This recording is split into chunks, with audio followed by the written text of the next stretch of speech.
On this episode of WestfordCAT News, root for your favorite home team as Westford Rec Softball reaches the end of its regular season.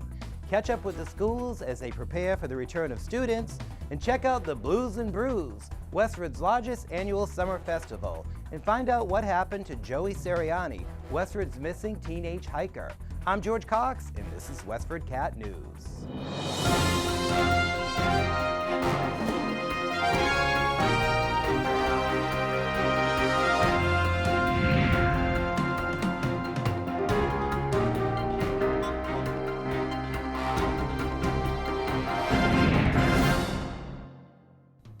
The Neshoba Valley Veterinarian Mustangs were one run away from having a perfect 24-0 record in the Westford Over 30 Softball League, losing to Floral Arts by a score of 7-6 in the final game of the regular season.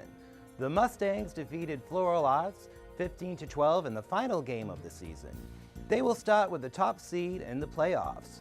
Floral Arts and the Mustangs will face either Willis Tent, Drew Farms, Gut Check, or Shortcut Landscaping in the league's semifinal. The school committee ended their summer vacation on August 17th, although elections for a new chairman were postponed due to an even number of members in attendance. During their short meeting, the committee discussed updates on the Day and Robinson window renovations, a looming problem with Westford's Academy septic system, as well as an update on school utilization. Committee member David Keel was concerned about reports from the School Utilization Subcommittee, which is looking at student enrollment projections for the upcoming years. All right, but when, and you know from my first meeting 7 years ago, I have a little cynicism of subcommittees, all right? When you're talking about a subcommittee establishing what the definition of school utilization is, I have to be honest with you, that trouble's a strong word, Bill, okay? But wait a minute, that's really what I think this school committee should be deciding. I mean, I think that should be a direction that we give the committee, which is, okay, look, based upon the report, and I can tell you exactly what, I don't want to see buildings, in my opinion, under 80% utilized. Totally agree with you. You have serious questions as to whether or not you want buildings just, tapped to the key on that, which is 100%. We don't want that, but I guess, should that not be the direction of this committee to say to you, what we want you guys to do is we want our schools to be utilized at 80% or 85%. By the way, I throw this out to every committee member as well. That's the direction that we give the subcommittee. Just talking out loud, I don't want anybody to necessarily respond on that, but I think we have to think about that. Well, one of the things, so I had an opportunity in... The school committee is expected to meet again on August 31st and select a new chairman. We'll have an update on this next time. Also in school news, renovations began at the Abbott School this month, led by a repainting effort that included over 36 volunteers and staff members. The renovations took place over the past few months, following concerns that parents expressed last March. In addition to the painting, changes are also being made to the school's lobby, and the school library was moved following overcrowding concerns. This summer, Westford received $235,000 in grants as part of the Department of Energy Resources Green Communities program. Westford officially qualified for the program last fall, with the money going toward energy-saving projects at several town schools, the J.B. Fetcher Library, and the town's highway garage. According to Town Manager Jody Ross, the funding will help reduce the town's energy usage by 20% over the next 2 years. Bow hunting season begins on selectmen-owned land on September 1st. And this year, 6 permits were awarded to various hunters. 2 permits were issued for the old landfill just off Cold Spring Road, with single permits issued for the land behind Town Hall, behind the highway garage near Nabnasic Lake Country Club in a northern portion of Tadmock Swamp. This is the first season where permits are being issued after months of discussions on the matter by the Selectmen's Hunting Policy Subcommittee. Hunting season lasts until December 31st. The weather couldn't slow down the annual Summerfest at the Neshoba Valley Ski Area, a 2-day event that raised thousands of dollars for charity. Although rain saw a slight attendance decrease at the Pig and Pepper Fest on Sunday, approximately 2,000 people purchased tickets for the Blues and Brews Festival, equaling last year's attendance. For more, here's Pam Fletcher, and WestfordCAT was on the scene. And we're back at Blues and Brews at Neshoba Valley Ski Area, and I'm with the infamous Ben Knight, who opened the show here at Blues and Brews. And Ben, wow, what an amazing show, and what fun to see your group play here in Neshoba Valley. Yeah, thanks so much. Infamous, I like that. Yeah, we gotta describe that more. Yeah, it's good. Well, it was quite the show. I mean, you guys have been together for how long now? Really recently. I think the horn players joined in the winter, spring, and I've been playing with the rhythm section a little bit longer, for about a year.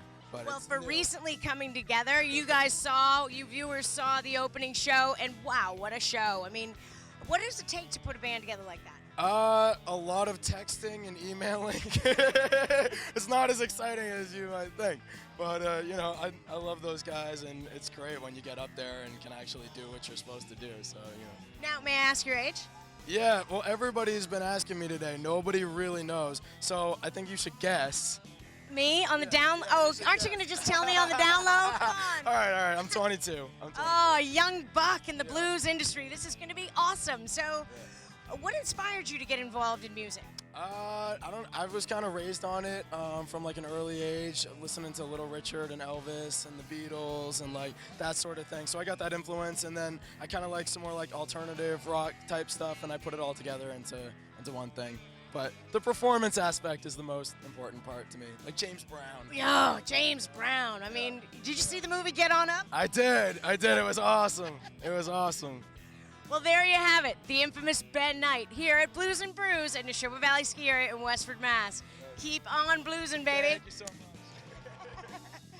And we are back at the 14th annual Blues and Brews at Neshoba Valley Ski Area in Westford, Massachusetts, and I'm with the general manager of Neshoba Valley Ski Area, Chris Kitchen. And what does this festival, Chris, mean to Neshoba Valley and the surrounding area? Well, Neshoba Valley has been a big part of this for the last 7 years. They've taken the event here. They get to use all this nice landscape that we have here, and it really is special to us. The Westford Rotary picks out beneficiaries every single year, and this all goes to charity. It's really quite wonderful. You know, when I was talking with Walter earlier, and he was telling me that this year of all years, we used all the vendor space for the craft beers and brewers. Yeah, the craft beers and brewers tents are completely full, and everyone's loving it. There's some awesome stuff out there. It's quite delicious. Now, walking around and seeing the crowd and seeing the smiles on everyone's faces, I mean, Blues and Brews and the Pig and Pepper, they are a special type of events for the community. What do you think that, this does for the surrounding area in terms of, it's the end of the summer, maybe it's a nice way to kick into fall? It's a nice thing. You can bring out the whole family. Everyone, their summer is ending, and it's sad for everyone. We love this event. Everyone's able to come out with their family. Aside from the beer tasting, all the various food, and the wonderful music, there is a kids area with bouncy houses and games for all ages. So if you're 13 and under, you get in free with a paid admission, which is pretty awesome. Well, and the Blues and Brews and the Pig and Pepper, as you know, they raise money for many charitable organizations, and the Westford Rotary has been a huge part of organizing that. Tell me what you think it takes. I mean, you're in the behind the scenes and putting on this event with the Rotary. It's a lot of work out here. It's amazing. We were talking this morning at how quickly the event comes together the morning of. The day before, several days before, and months before all the planning starts, and the tents are set up days before, and literally the morning of, everyone, all these wonderful volunteers with the Westford Rotary descend upon the area and really set it up in a few short hours. It's pretty amazing to watch. Well, once again, we're here at the Blues and Brews at Neshoba Valley Ski Area in Westford, Mass, and we want to give a huge shout out of thanks to all the organizers who have spent all their time voluntarily helping put on this great event, which raises money for charities from the Westford Rotary.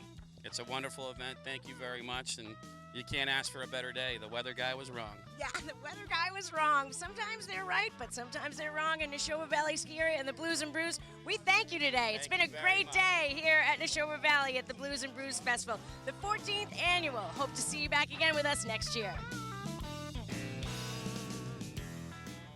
And here with another health tip is our very own Rekha Sharma.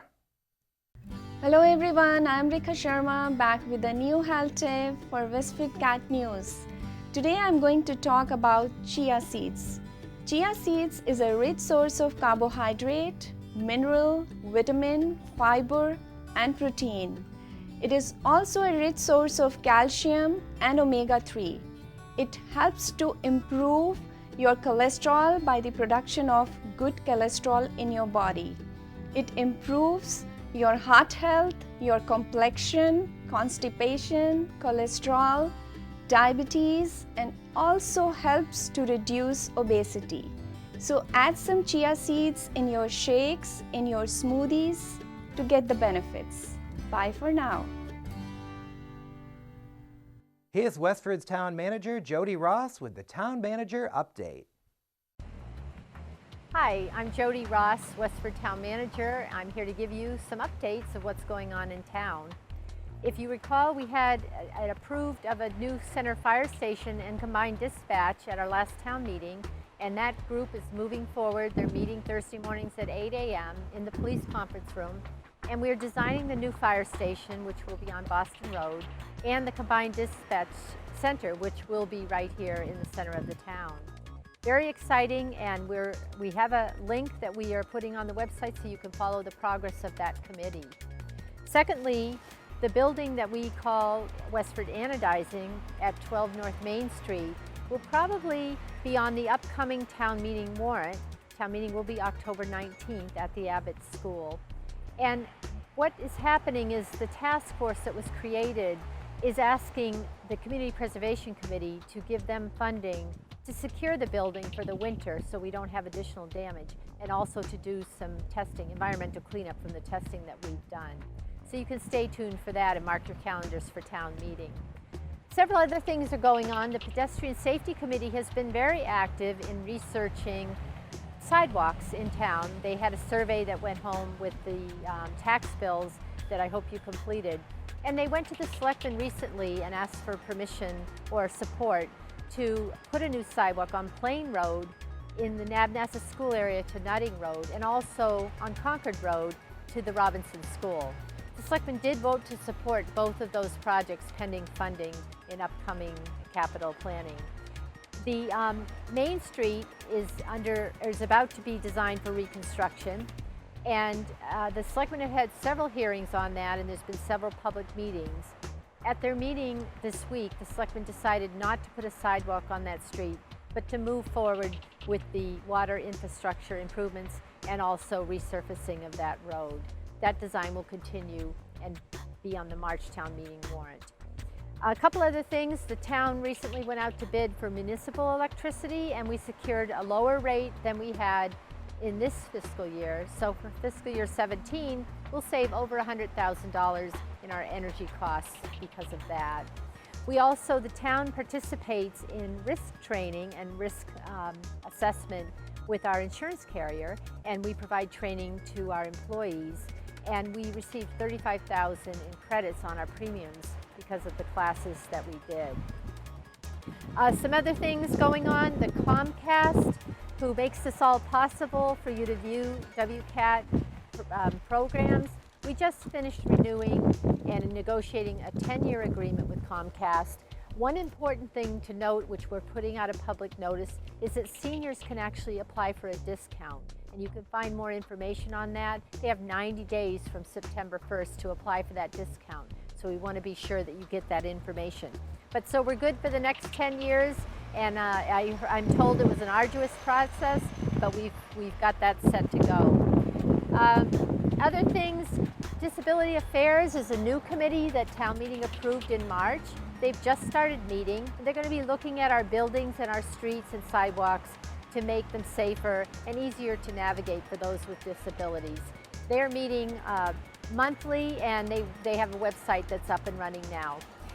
That's about it for our community initiatives, and I ask you to stay tuned to our website, subscribe to our public notices so you can keep abreast of everything going on in our town. Thank you. It looks like it's going to be another great week of weather, and here's our very own Joe Seppi with an extended look at Westford weather. Hello Westford, this is Joe Seppi with your back-to-school weather forecast for the first week of September. It looks like warm summer weather will stick around through the week.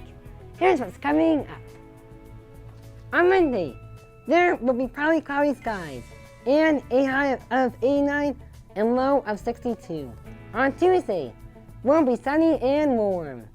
The high will be 90 and low around 65. On Wednesday, it will be mostly sunny with a high of 91 and low of 65. On Thursday, will be mostly sunny again with a high of 90 and low around 63. Friday is another sunny and warm day. The high will be 88 and low around 64. That is the Westford weather. Have a great back-to-school week, everyone. Let's find out what's going on in the great town of Westford. Here's Ira Kelts with Town Events. Hi Westford, I'm Ira Kelts, and here are some things going on in Westford in September. Have you ever seen someone create a painting in a matter of seconds? Rob Surratt will do just that at the Rodenbush Community Center on Friday, September 11th at 7 p.m. Rob's performed in over 30 countries as well as on the Today Show and Oprah. Tickets are $10 per person or $30 for a family of 4. Looking for inspiration? The Parish Center for the Arts is holding an adult creative motivation workshop on Thursday mornings in September from 9:30 to 11:30 a.m.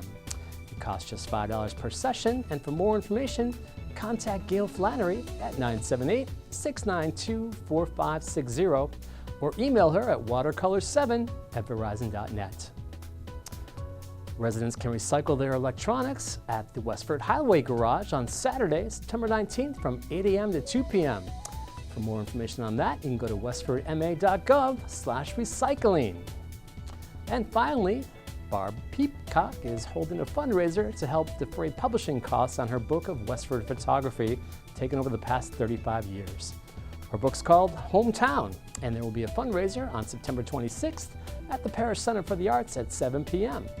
That will include champagne and art auctions. Tickets are just $35 and can be purchased online at hometownwestford.com. Hey, it's my car. Back to you, George. One of the stories we're following at WestfordCAT News was Joe Seriani, who returned home safely after more than 20 hours in the woods between Westford and Groton. The son of Selectman Don Seriani, Joey told his parents he was leaving for a few hours on a hike. That was around noon on August 12th, but by the next morning, he had still not returned. By noon that day, police officials throughout Massachusetts gathered at the Blanchard School to comb the area to find him. The story became the focus of New England until he was discovered off Route 40 in Groton at approximately midnight on August 14th.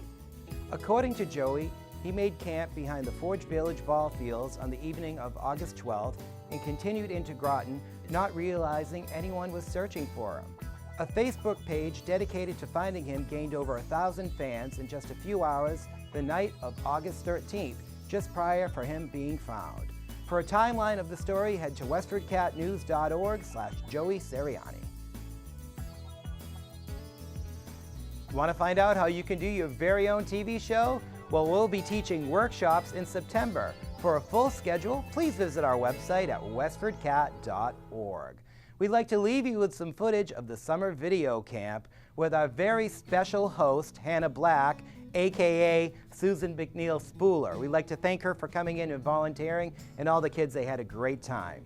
I'm George Cox. Thank you for watching. We'll see you again next time. What causes Pinocchio's nose to grow? Lies. Yes. Okay, so who's the winner of our contest? Yay! Aiden, the out-of-stater. Yay! Aiden is our winner. Yay. Congratulations. Thanks for playing WestfordCAT. Yay! All right.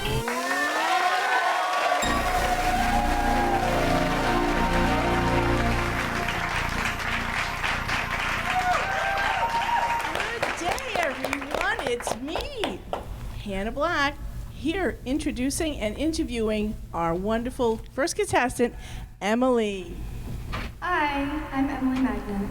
Emily, tell us something about yourself. I love to play basketball. That's fantastic. So, Emily, you're going to be singing for us today. My favorite things. You're going to sing My Favorite Things. Next, we're going to be introducing all of our judges. Judge number 1, tell us your first name. Courtney. Judge number 2? Jewel. Jewel. Judge number 3? Billy Bob. And judge number 4, you gorgeous thing. I'm Deborah. Deborah. So we're about to get started here with Westford Idol. Take it away, Emily. Raindrops on roses and whiskers on kittens, bright copper kettles and warm